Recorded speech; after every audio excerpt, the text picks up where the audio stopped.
सो निर्भय शिरोमणि संतदास जी महाराज की जय।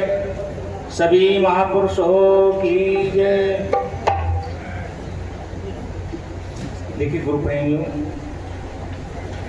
आज सत्संग में बहुत ही आनंद आ रहा है।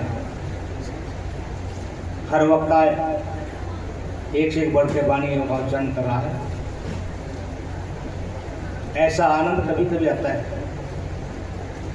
रात भी सत्संग था नकवा टाली में, वहाँ भी ऐसा आनंद नहीं आया। संगत काफ़ी थी, परंतु वक्ता जो है आपस में जुड़ गए। वो संजय आ रहा था और जी होता क्या नाम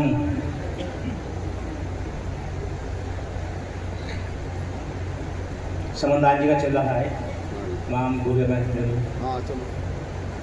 वो उसकी काट करे, उसकी काट करे। तो देखिए वो सत्संग नहीं होता। सत्संग का विषय है प्रेम का।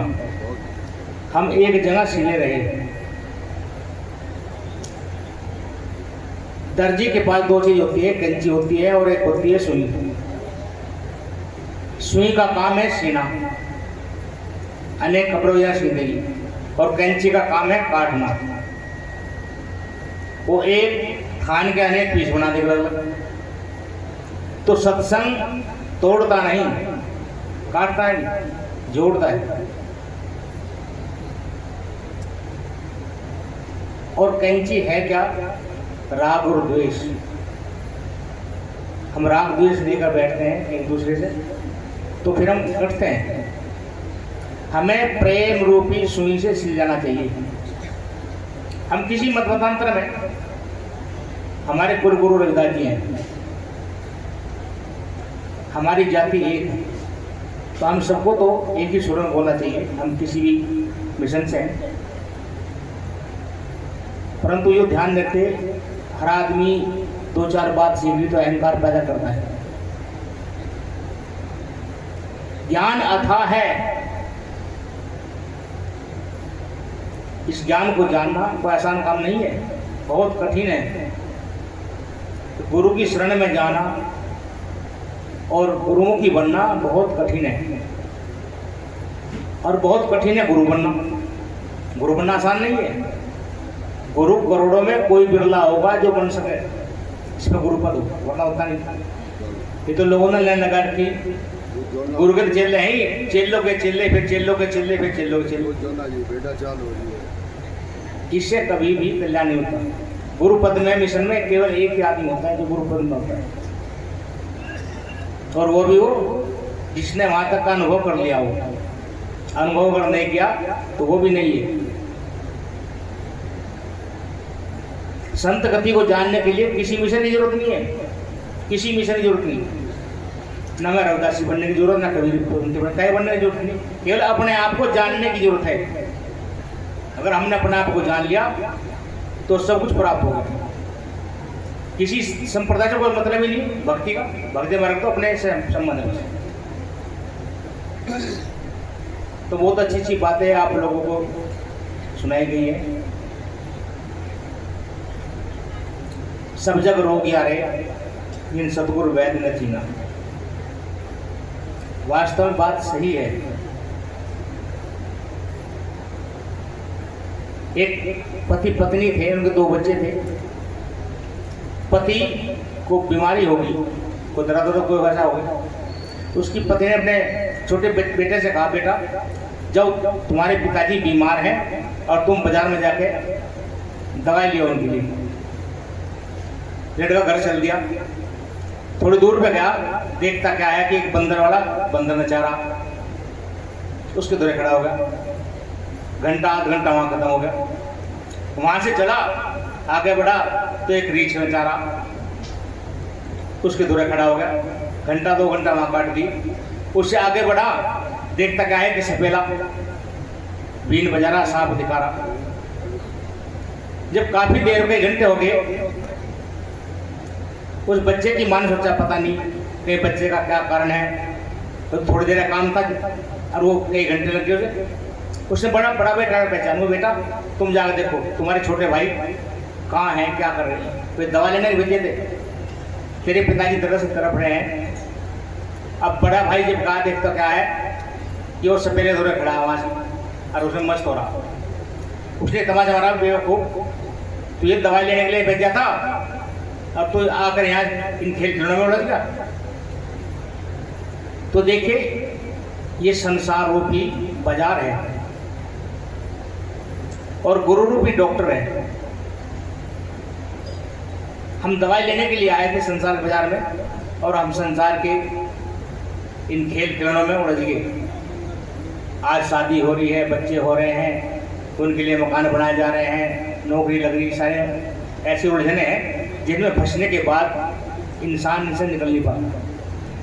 हम संसार के बाजार में दवाई लेने के लिए आए, अर्थात ऐसे गुरु को ढूंढकर ऐसे वैद्य की खोज करें जो हमारी मंजिल को, हमारे रोग को, रोग क्या है, सबको रोग लगा, पूरी सृष्टि में रोग है, आएगा जन्म मरण का, पैदा होना और मरना, पैदा होना मरना, ये सबसे बड़ा रोग है। इस रोग की चिकित्सा कराने के लिए हम संसार में आए और हम उस रोग की चिकित्सा न करवा के दूसरे कामों में लगे। दुनिया की चमक दमक में हम इतने लीन हैं कि हमें उधर का ध्यान ही नहीं। 24-24 घंटे रविदास जी कहते हैं मानव जन्म दुर्लभ,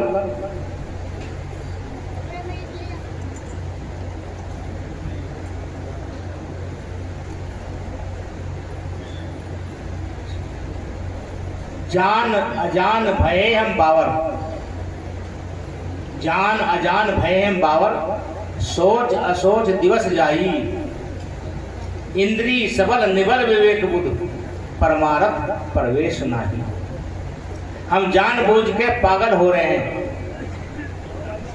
क्यों कि जिसके बारे में हमें सोचना चाहिए उसके बारे में सोचते नहीं, और जिसके बारे में हमें विचार नहीं करना चाहिए उसके बारे में विचार करते हैं। हमें सोचना चाहिए आत्मा के बारे में, क्योंकि हम आत्मा के रोग की दवाई लेने गए आए हैं और हम सोचते कहते हैं जो नाशवान चीज है शरीर। शरीर के पालन पोषण के लिए हमारे पास पूरा समय 24-24 घंटे, और आत्मा के भोजन के लिए हमारे पास कोई टाइम नहीं है। आत्मा भूखी बैठी पालन कर रहे शरीर का, जो शरीर एक न एक दिन नाश होना है। खेलन में गए दिन बचपन के, जोबन बीता संग दुल्हन के, विरत हुए तो बस में धन के, इतने में आए दिन जावन के, समय खत्म। तो रविदास जी कहते हैं कि जान अजान भय हैं बावर, सोच असोच दिवस जाही। दिन रात वैसे ही बीत रहा है, क्योंकि हम ज़्यादा भी न करो, 1 घंटे का समय भी लो तो कुछ तो कार्य बनेगा ही, परंतु हमारे पास तो आत्मा को जानने के लिए, अपने आप को जानने के लिए समय है ही नहीं जरा सा भी। शरीर के लिए 24 घंटे लगे हुए हैं, उससे क्या हानि होती है? इंद्रिय सबल निबल विवेक बुध, हमारी इंद्रियों को जो खुराक मिल रही है विषयों की, तो इंद्रिय तो बलवान हो रही और हमारी विवेक शक्ति कमजोर हो रही, जिसके कारण फिर हम परमार्थ की तरफ चलते नहीं। इंद्रिय सबल निबल विवेक बुध, परमार्थ प्रवेश नहीं, फिर हम परमार्थ में प्रवेश करते ही नहीं। तो इसलिए हमें संतों की बात माननी चाहिए और कुछ ना कुछ अमल जरूर करना चाहिए, पर संतों की बात हम मानते ही नहीं। मैं आपको एक रविदास जी की वाणी सुनाकर अपनी बात को विराम दूँ।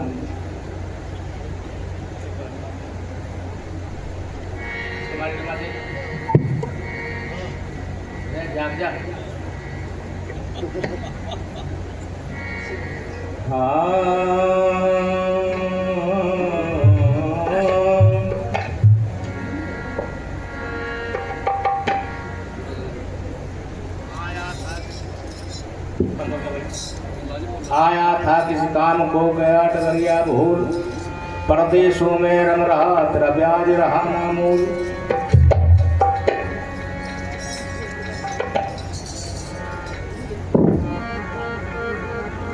फिर तुझे घड़िया लिए देता है मुनादी, गर्दून ने घड़ी उम्र की एक और घटा दी, सफर दरपेश है काफिल तुझे इस दार फानी से, लगा दिल को न दुनिया से न ऐसो काम रानी से, चलेगा काम कब तक जर जोर और जवानी से, किनारा एक दिन करना पड़ेगा जिंदगानी से, सराय दहर में मेहमा फकत तू रात भर का है, कमर बांधे हुए तैयार रहे आलम सफलता है।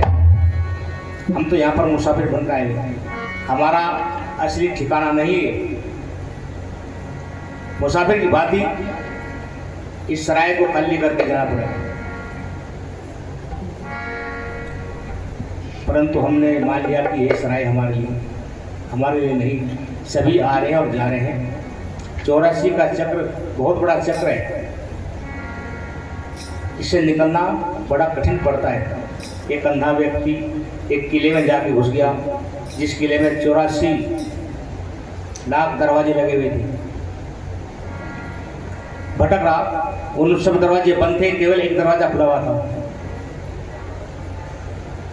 कोई संत उस किले को देखने के लिए अंदर घुसे, देखा था एक अंधा आदमी उसमें भागा फिर रहा। महात्मा ने कहा, भाई अंधे तो क्या करा इसमें? अजी देखो महाराज, किसी कारणवश इसमें घुस गया मैं, अब मुझे इसका रास्ता नहीं मिल रहा। महात्मा ने कहा, भाई किला बहुत बड़ा है, मैं इतना से मुझे भी नहीं, जब मैं तेरा हाथ पकड़ के निकाल दूँ बात, मैं तुझे विधि बताता हूँ इस किले से बाहर निकलने की। तो चलो विधि बता दो। कहला, मैं तेरा हाथ दीवार पर रखता हूँ और तू दीवार के सहारे चलता चला जा, और जहाँ भी खुला हुआ गेट है और वहीं से बाहर निकल जाना। वो जी ठीक है, रख दो। महाराज जी ने अंधे का हाथ दीवार पर रख दिया और वो चलता रहा। अब अंधे का और दिखा, जो दरवाजा नजदीक आया उनने हाथ हटा के और खुजाना शुरू कर दिया, चलता रहा। वो खुला हुआ गेट फिर पीछे निकल गया, हाथ रखे देखा फिर बंद है, फिर घूम के जब आया फिर खाज उठ गई, फिर दरवाजा पीछे, ऐसे ही उसमें चक्कर काटता रहा। कहने का भाव है कि संसार ही वो किला है जिसमें 84 लाख योनियों के दरवाजे हैं, और इनमें से केवल एक ही दरवाजा खुला हुआ है। कौन सा? मनुष्य योनि का। ये आत्मा रूपी अंधा इसमें भटक रहा है। गुरु इसे विधि बताते हैं, परंतु विधि को बुरी बनाता नहीं, क्योंकि इसके तो विषय वासनाओं की खाज जब दरवाजा मिलता है, ये मनुष्य योनि मिलती है, तभी हमारे विषय वासनाओं की खाद उड़ जाती है और ये दरवाजा निकल जाता है। तो इस दरवाजे से निकलने के लिए हमें संतों की बात को मान लेना चाहिए और पूरा प्रयत्न करना चाहिए, परंतु हम तो प्रयत्न करते नहीं। कोई हम संत भी केवल पेट पालन करने के लिए बने, हम आप लोगों के कर्जबंद होते चले जा रहे हैं। मैं तो कहता हूं कि संत कभी बने ना, महात्मा नहीं बनना चाहिए, और बने तो जैसे कबीर साहब बने, रविदास जी महाराज बने, अपने घर में रहकर भी संत बने, उन्होंने सब कुछ प्राप्त किया। बाहर निकलने के बाद में तो इतना कर्ज चढ़ जा कि हमारी आत्मा में बहुत मेहनत चढ़ जाएगा, हम चले रहे जिस रास्ते के उससे भटक जाएंगे, क्योंकि बहन कपड़ा आपका पहन रहे, किराए का पैसा आपसे ले रहे, भोजन आपका खा रहे, तो हम तो आपके कर्जबंद हो रहे हैं।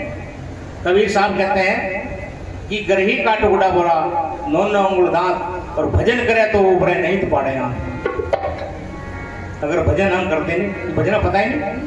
बहुत साधु ऐसे हैं जो अपना आप ही कपड़े रंगे और पैर के चल दें, उससे कल्याण होने वाला नहीं है। कल्याण है मेहनत करो, अपने हाथों की कमाई करके खानी चाहिए। संत को जितने महापुरुष है, कबीर साहब हुए, रविदास जी हुए, जितने भी है, सबने अपने गट्टों की कमाई खाई है करके, क्योंकि अपने हाथ की कमाई खाने में आनंद ही अलग होता है। दूसरे की अन्न को खाना, ग्रहण करना और उसका उपकार न करना, हम पाप के भागी बन जाए हो जाते। हमारे गुरु जी थे मंगलानंद जी, उनका नियम था वे हमेशा किसी का खाना वैसे नहीं खाते थे। अगर आपने कह दिया महाराज जी आपकी दावत मेरे यहाँ है, कहला भाई ठीक है दावत तो ग्रहण मान लेंगे, पर पहले मुझे काम बता, तेरा छप्पर बांधना हो, खाट बुननी हो, कुट्टी काटनी हो, घास काटना, कुछ बता, पहले मुझे काम बता। तो उनका ऐसा नियम था, वे कार्य करके ही रोटी खाते थे, किसी के यहाँ वैसे नहीं खाते थे। रविदास जी ने अपना कार्य करके अपना पालन पोषण करा और भक्ति करी। कबीर साहब ने कपड़े गुनगुन के अपना गुजारा करा। परमात्मा गरीबी में मिलता है, अमीरी में नहीं मिलता। वो शक्ति का दर्शन हमेशा गरीबी में होता है, अमीरी में नहीं हो सकता। ना लो किसी को, अगर कोई धन का अमीर भी है उसे पहले गरीब बनना पड़ेगा। कैसे मन से बहुत सा तो गरीब पहले खाने रोटी नहीं और उसमें आकर इतनी है बेतुकी। और बहुत से मैंने देखे करोड़पति अरबपति होकर भी इतनी आधीनगी उनके अंदर कि गरीब से गरीब के पैर छूटते हैं। तो मन को गरीब बनाना पड़ता है इसमें, जब भी कुछ प्राप्त होता है, वरना कुछ प्राप्त होने वाला नहीं है। तो मैं तो ये कहता हूँ भाई संतों से भी कि कर्जबंद मत बनो, थोड़ा बहुत उपकार करो। साधु सुमरे गृह सेवे साधु को, साधु सुमरे राम, और कहे कबीर दो का नहीं दोनों का हो काम। दोनों कल्याण हो जाता है। गृहस्थी की फर्ज है साधु की सेवा करना, और साधु का फर्ज है भजन करना, और भजन हम करते नहीं।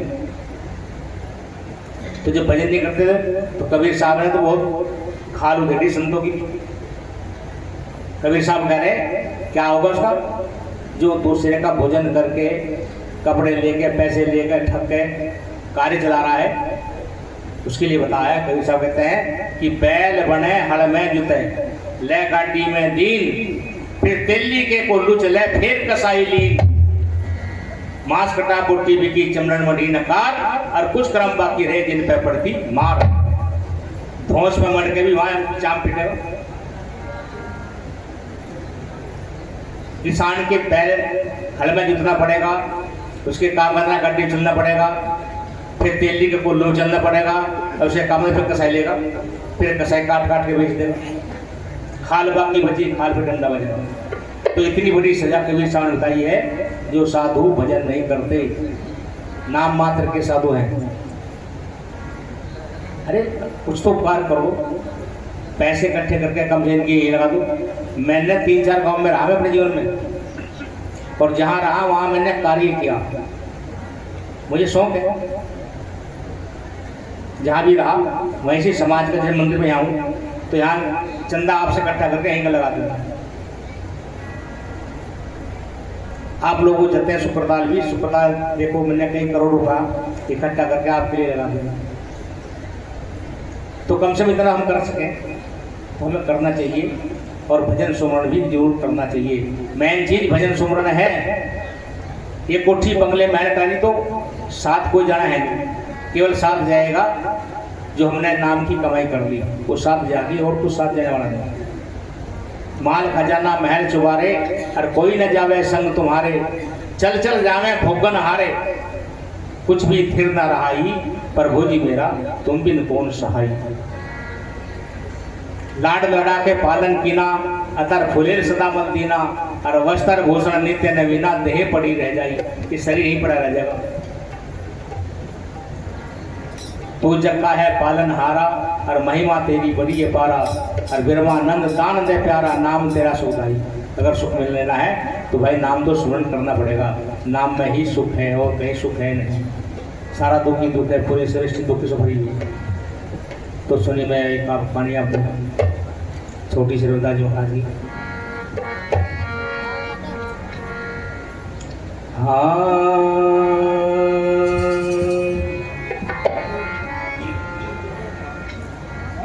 और जो सुख हो साधु के बेटे, जो सुख हो साधु के बेटे, गावत श्याम सकल दुख मेटे, गावत श्याम सकल दुख मेटे, जो सुख हो साधु के बेटे, जो सुख हो साधु के बेटे।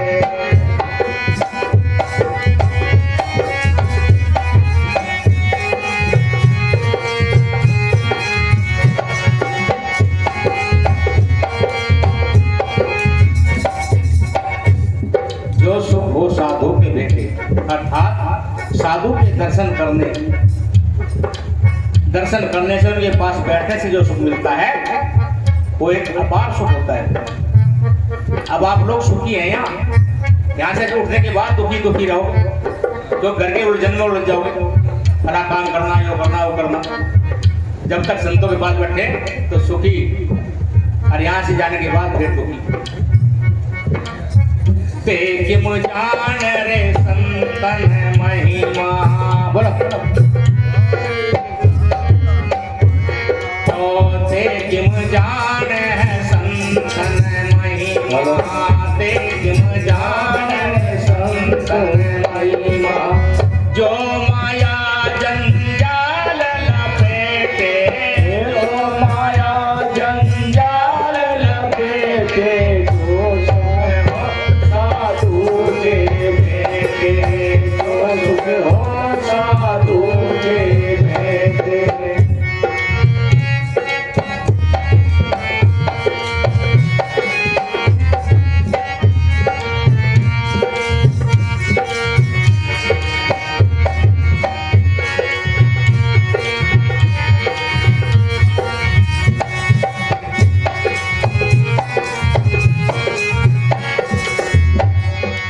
ते की जाने संतन महिमा, ते माने वे, संस्कृत का अक्षरी, वे लोग संतों की महिमा को नहीं जान सकते। कौन? जो माया के जाल में लिपट चुके हैं, जिनके पास ज्यादा माया होगी, धन ज्यादा होगा। तब मैं यहाँ सीधे बैठे नहीं, अरे मैं कोई करोड़पति नहीं होगा, सब गरीब आदमी, क्योंकि गरीबी सुनता है, गरीब की आवाज को गरीब सुनता है। परमात्मा भी गरीब है, उसका माता न समझो, क्योंकि उसे कह गरीब नवाज, गरीब परवर, दीन बंधु, दीनानाथ, दीन दयाल। कहीं ये लिखा नहीं है कि अमीर बंधु, अमीर नाथ, अमीर दयाल, अमीर परवर, अमीर नवाज। मुसलमान हो या हिंदू, सबने उसे गरीबों का मालिक कहा, क्योंकि गरीब का नाम और परमात्मा का नाम एक होता है, उसमें कोई घटत बढ़त नहीं होती, बिल्कुल एक। जैसे किसी गरीब का नाम है ईश्वर, तो परमात्मा का नाम भी ईश्वर। अमीर का नाम क्या होगा? ईश्वर दास या ईश्वर सिंह, उसमें जुड़ जा। गरीब का नाम विष्णु, परमात्मा का नाम विष्णु, अमीर का नाम विष्णु दत्त। वही शब्द ले लीजिए, परमात्मा का नाम भगवान, तो गरीब का नाम भी क्या? भगवान ना, परंतु अमीर का नाम भगवान दास। कहने का भाव यह है कि अमीर के नाम में कोई ना कोई मिलावट होती है, और जिसमें मिलावट होती है उसे क्या कहे? नकली माल। वो नकली हो जी, मिलावट हो जाए। तो ये जितने अमीर लोग होते हैं, इनके जितने संत सब नकली हैं, असली संत होया है गरीबों में ही। और ये मत सोचो कि हम ही हो, जितनी बिरादरी हैं, सभी बिरादरियों में, सभी मतों में महापुरुष पैदा हुए, चाहे मुसलमान हो, ईसाई हो, हिंदू, कोई भी, सब में हुए महापुरुष। क्योंकि सभी लोग, कोई बिरादरी ऐसी नहीं कि सारे भी अमीर ही हो, उनमें भी गरीब है, और गरीबों में ऐसा नहीं कि हम में मालदार ना हो, अमीर हम में भी है, सब में, किसी में कम, किसी में ज्यादा, तो उनमें भी महापुरुष हुए हैं। तो इसलिए हमें अपने मन को गरीब बना के हमसे मिलोनी होती है, और परमात्मा गरीब को चाहता है। एक बार चुंबक को अहंकार हो गया, एक रास्ते में 3 सुई पड़ी थी, 4, एक लोहे की, एक तांबे की, एक चांदी की, एक सोने की। अब उधर से घूमता चुंबक आ गया, तो उसे अहंकार है सोने की सुई को, अब तुझे पकड़ेगा, तेरी कीमत ज्यादा है। परंतु जब वो गया तो उसने उन्हें छुई नहीं, ना सोने की, ना चांदी की, ना तांबे की। और जब सोए की लोहे की सुई के पास पहुंचा, तुरंत उसे खींच के अपने से लगा लिया। ये कहने की इस चुंबक ने हमारा अपमान करा, इसे लोहे वाले को पकड़ी, हमारी इतनी कीमत, वो कह लगी इनको तांबे वाले ने, भाई मेरी कीमत ज़्यादा है इससे, अब मैं बैठूंगी इसके ऊपर। अब वो तांबे की सुई लोहे की सुई के ऊपर बैठ गई। जब चुंबक उधर से फिरा घूमता गया, उसने धक्का दिया उसे तांबे वाली को और लोहे की पकड़ ली। फिर कह लगी इतने तो मेरी बेइज्जती कर दी। फिर से पकड़ी, चांदी कह लगी इनको मेरी ज़्यादा कीमत है, मैं ज़्यादा पावर रखूँ इससे, मैं बैठूँ इसके ऊपर चढ़ के। अब चांदी वाली बैठ गई। जब उधर से वो चुंबक आ, उन्होंने फिर धक्का देकर उसे पकड़ ली लोहे वाली भी। सोने कह रही मेरी कीमत बहुत है, अब तो लाखों से ऊपर 10 ग्राम ही है। अब वो बैठ गई, सोने की कीमत देखा, मैं जाके निकल गई हूँ। अब जब वो चुंबक उधर से आ, उन्होंने फिर उसे धक्का देकर सोने वाले को देगा, लोहे वाले फिर पकड़ ली। तो कहने का भाव है चुंबक है सतगुरु महाराज परमात्मा, वो किसे पकड़ता है? शूद्र को लोहे की सुई शूद्र है, तांबे की वैश्य, चांदी की क्षत्रिय और सोने की ब्राह्मण। तो परमात्मा चाहता किसे है? गरीब को, शूद्र को ही। तो इसलिए हमें तो बहुत बड़े चांस मिला है, हम गरीबी में पैदा हो गए, ये तो परमात्मा ने बहुत अच्छा मौका दिया जल्दी उसे प्राप्त करने का। वरना अगर और कहीं बदल गए ना, फिर नंबर नहीं आता, फिर तो अहंकार बढ़ जाएगा। अब हमारा अहंकार खत्म है, क्योंकि अहंकार ही भक्त और भगवान के बीच की दीवार है और कुछ नहीं। अहंकार ही वो दीवार है जो भक्त और भगवान को मिलने नहीं देती, एक दूसरे को दर्शन होने नहीं देती। मिटा दे अपनी हस्ती को, अगर कुछ मर्तबा चाहे, दाना खाक में मिलके गुले गुलजार होता है। जब तक मिटाना मिटेंगे नहीं, अहंकार को त्यागेंगे नहीं, तब तक कुछ भी हमें फायदा होने वाला नहीं है। कभी भी सत्संग में आओ, अहंकार लेकर मत आओ। ये मत कहो कि हम ऐसी बात पूछेंगे जो बताने लगे से। ज्यादा ज्ञान से अहंकार पैदा होता है। किताबें धर्म चर्चा की हजारों पांच कर देखी, धर्म मन का मिटाना ही अकल जंजाल ने घेरी, बता दे मोक्ष का मार्ग गुरु में शरण में थी। हमें केवल गुरु की बात माननी है, जो उन्होंने हमें कहा हमें वो करना है। अपनी ऐसी वृत्ति बनाओ कि हम दूसरे के गुणों को ग्रहण करें, अवगुणों को नहीं। अगर अवगुण देखने हैं तो केवल अपने। धर्मरा मधु मिछंती वन मिछंती मक्षी कहा, सज्जना गुण मिछंती दोष मिछंती पाम रहा। जो मधुमक्खी होती है वो हमेशा फूल पे जाकर बैठती है और वहां से वो रस ग्रहण करती है, और जो गंदी नाली की मक्खी वो गंदगी में जाके बैठेगी। तो इसलिए संत कहते हैं कि जो सज्जन पुरुष होते हैं वे दूसरे के गुणों को ग्रहण करते हैं, और जो नीच व्यक्ति के लोग होते हैं वे दूसरे का गुण ढूंढ रहे हैं, अब इसमें कमी क्या कमी पकड़ो। तो जो हम ग्रहण कर रहे हैं हमें वही मिलेगा। अगर हम कमी ढूंढ रहे तो तुम्हारे अंदर कमी कमी होती चली जाएगी, और अच्छा देख रहे तो फिर अच्छे बन जाएंगे। तो इसलिए दूसरे के गुणों को ग्रहण करो और अपने अवगुण देखो, तो तुम पारस के बन जाओगे। परंतु हमारी वृत्ति है कि दूसरे के अवगुण ढूंढने। कभी सत्संग में बहस मत करो। सत्संग का विषय अलग होता है, बैठ कर ध्यान लगाओ। ये सब वाणी होती है, इंद्रपाल जी गा रहे थे, कितना आनंद आ रहा था। उस टाइम अगर तुम ध्यान लगाओगे तो ध्यान जमेगा, क्योंकि ये संतों का साज है, इसमें अलग ही आनंद है। तुमने सुना होगा तानसेन हुए भारत के सबसे बड़े गायक। तानसेन से बड़ा गायक आज लोग दुनिया में कोई नहीं हुआ। अकबर के दरबार में गाने काम करते थे, तो जब वे गाते थे तो अकबर बड़ा खुश होता। अकबर कहला भाई तानसेन, मुझे ऐसा लगे अब तेरे से बढ़िया गायक दुनिया में नहीं हुई। कहला बात सलामत, मैं तो कुछ भी नहीं हूँ, अगर आप मेरे गुरु का गाना सुन लोगे तो दुनिया को भूल जाओगे। अकबर ने कहा भाई तेरे से बड़ा गायक है, तो मेरे गुरु जी हैं हरिदास जी। तानसेन हरिदास जी का शिष्य था और वे संत थे, जंगल में रहते थे अपनी कुटी बनाकर। अकबर ने कहा तो तानसेन तो अपने गुरु का गाना सुनवा, वो सुनवाते हैं। तानसेन कहा चलो बादशाह आज चलते हैं गुरु जी के पास। अब घोड़े में सवार होकर पहुंचे जंगल में, देखते क्या है कि कुटिया के बाहर गुरु जी अपनी समाधि में लीन है और उनके पास एक प्यारा रखा रड़ताल जाकर बैठ के। अकबर ने कहा तानसेन यहाँ आकर भी क्या पैसे जाओगे? कोई ऐसी विधि नहीं है जब गुरु जी गाना शुरू कर दे। कहला जी देखो अपना कर विधि तो है, देखता हूँ।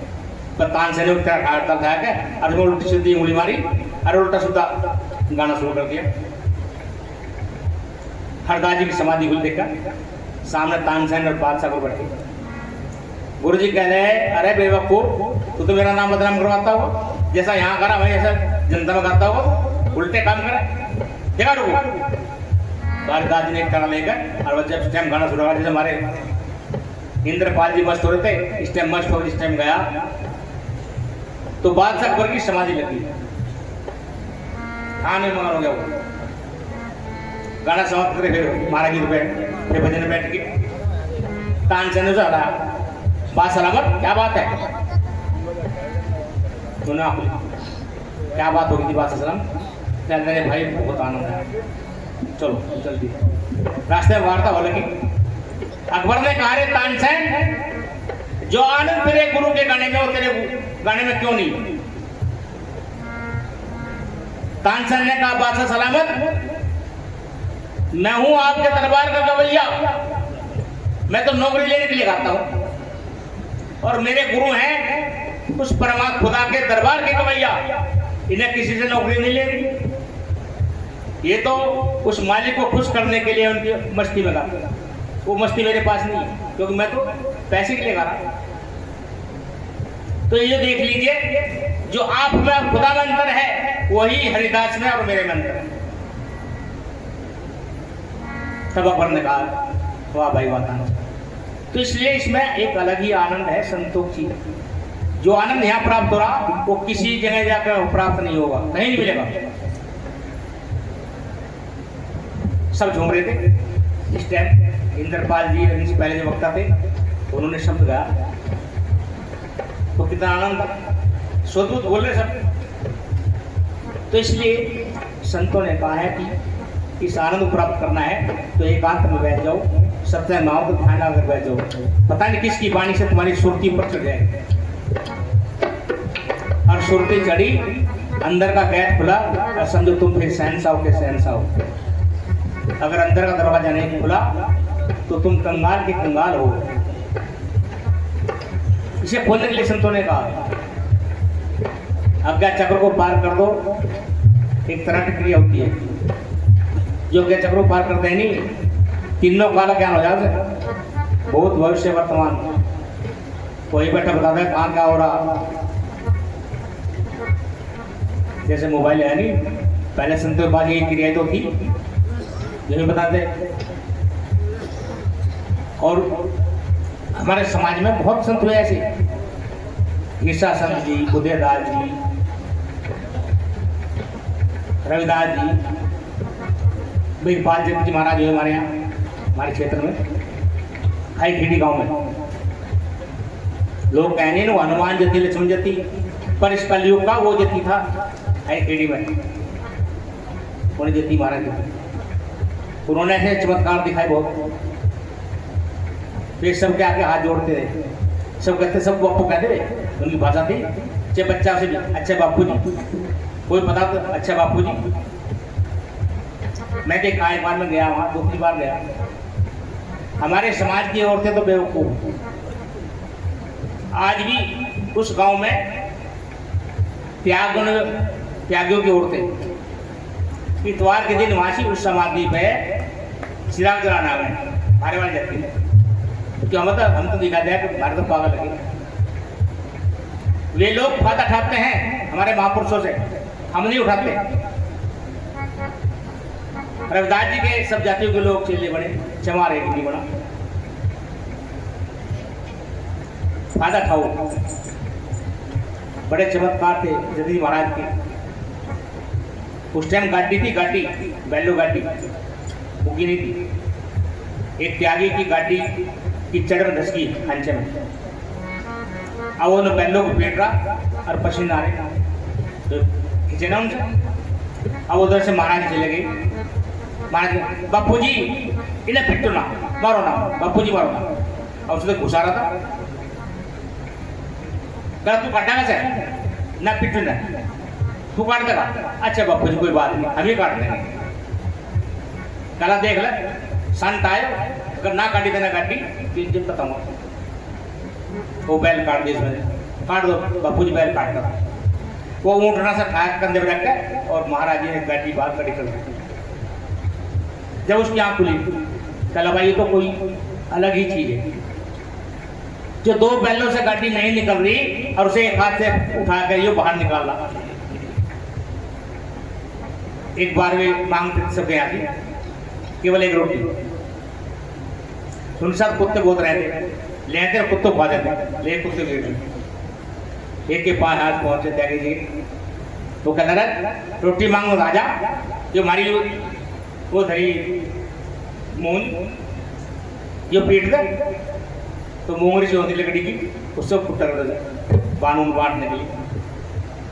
बापा ये मूंज होगी। बापू जी पहले रोटी दे दो, नो रोटी आज जब मिलेगी जब तो ये हमारी मूंज छेद देगा। कला कोई बात नहीं बापू जी छेद दूंगा। अच्छा नु बताओ थारी छेद या सबकी छेद दूं? बोलिए सतगुरु रविदास महाराज की क्या लगा सबकी तुम्हारे हमारे छेद है। बाबू ने क्या काम करा, उस मोंगरी में 3 फूंक मार के और सब मार दी। पूरे गांव में बताते हैं कि पूरे गांव में जिसकी जान रखती थी वही आग लगती सब। तो ऐसे ऐसे संत समाज में हुए। चलिए भाई तेगिम जान रे संतन महिमा,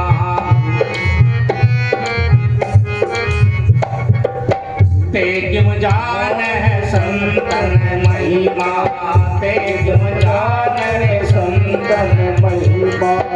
जो माया जंजाल लपेटे, जो माया जंजाल लपेटे, जो सुख हो साधु के देते, जो सुख हो साधु के देते। गावत श्याम सकल दुख मेटे, गावत श्याम सकल दुख मेटे, जो साधु साधु के देते, जो सुख हो साधु के देते।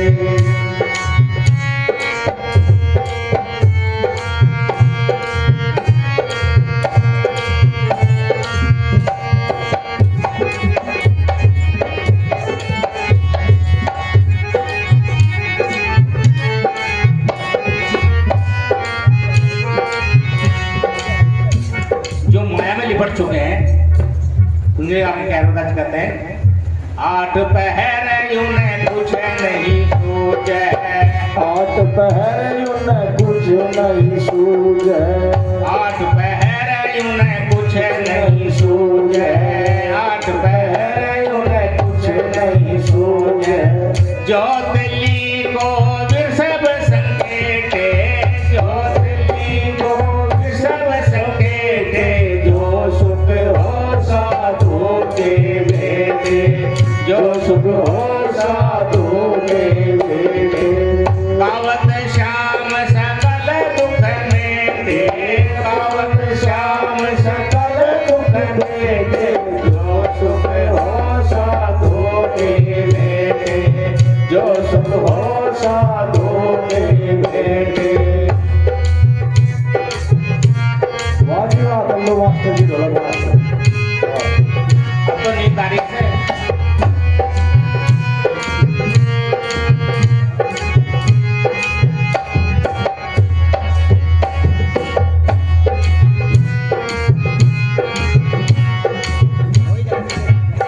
8 पहर उन्हें कुछ नहीं सूझे। उन्हें कर्म धर्म की बात याद रहती, क्योंकि माया बढ़ी ना तो उसके प्लान बनाते रहे 24 घंटे। रविदास जी कहते हैं वो दिल्ली के बैल की तरह है।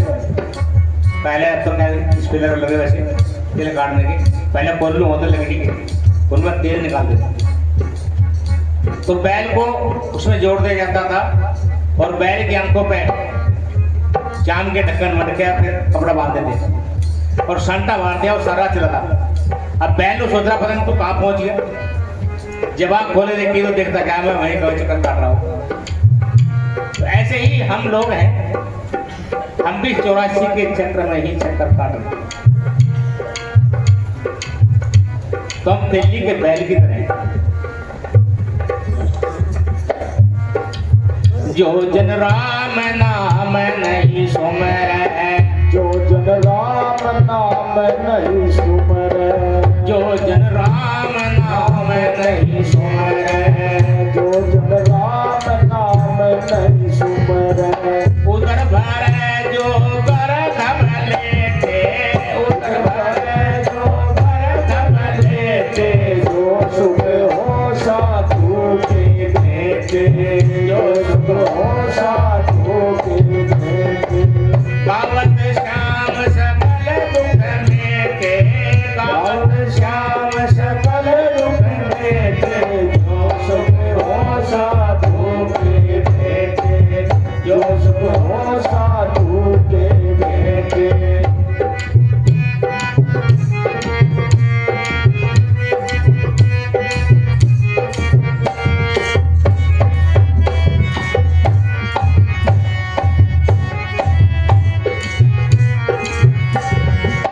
रविदास जी ने उनके लिए बताया जो भजन नहीं करते, जो जन राम नाम नहीं सुन रहे, उधर भरे जो गर्दम लेते हो। गर्दम बोलते हैं संस्कृत में गधे को, उनका जीवन गधे के समान है, घास फूस खाया और कुड़ी पर लौट लगाया बस।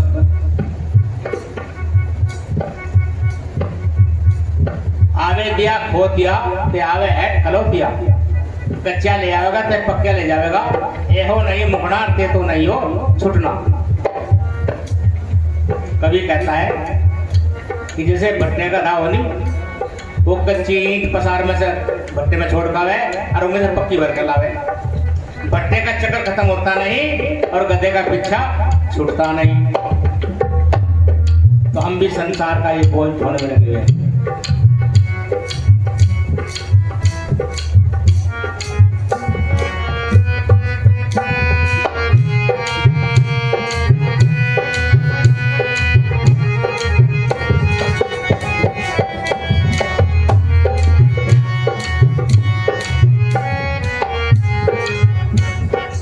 कह रविदास राम बल कर जय, कह रविदास राम बल कर जय, कह रविदास राम बल कर जय, कह रविदास राम बल कर जय। उन्हीं चार पदार्थ भेटे, उन्हीं चार पदार्थ भेटे, जो सुख हो साधु के भेटे, जो सुख हो साधु के भेटे, गावत श्याम सकल दुख भेटे, गावत श्याम सकल दुख भेटे, जो सुख हो साधु के भेटे, जो सुख हो साधु के भेटे, जो सुख हो साधु के भेटे, गावत श्याम सकल दुख भेटे। और यदि हमें संतों के मुख से, किसी पहुंची हुई शक्ति के मुख से उस मालिक की चर्चा सुनने को मिल जाए तो सारे ही दुखों का नाश हो जाता है। जो महापुरुष होते हैं उनसे कुछ सुनने की जरूरत नहीं, केवल उनके दर्शन मात्र से ही पाप नष्ट हो जाते हैं।